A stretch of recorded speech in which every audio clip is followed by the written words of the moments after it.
Let's talk a little bit about stealth and stealthing, which you'll find in the player's manual on pages 144 and 145. Now, when we're talking about action in this instance, we're referring to the 3 tasks that will advance the action marker, and that is move 1 space, gather, and hunt an enemy.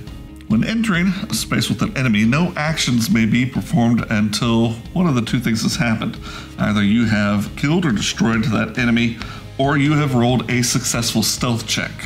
When performing a stat check, which in this case we're doing a stealth roll, it's important to roll under that stat. So for instance, if I roll a 4 and I have a 5 in stealth, it automatically succeeds. Now, if you're chipped out, that D6 turns into a D4. That makes it a little bit easier to roll for those stat checks. If you have the In the Village expansion and you're playing a werewolf, that D6 is now a D8, which makes it a lot tougher to roll for those checks. If your stealth check is unsuccessful, you can't perform any additional actions, and you're now engaged with every enemy in that space.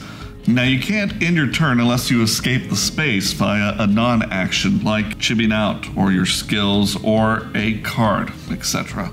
If your stealth check is successful, then you may perform an action, but know that for each additional action, another stealth check is going to have to be made.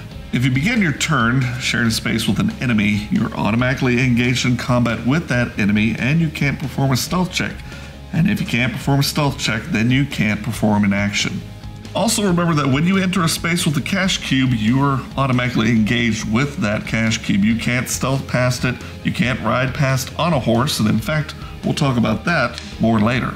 Now, when renting a horse, if you pass through a space with an enemy, you got to do a stealth check. Now, if the stealth check is successful, then you carry on and complete that movement. If it's unsuccessful, well then you are halted right in your place, your horse has died, your money is gone, and now you are automatically engaged in combat with that enemy. Whether you pass or whether you fail a stealth check, you may still perform non-action tasks. We talk more about that in pages 153 and 154 of the book, or in video 6, Taking a Turn.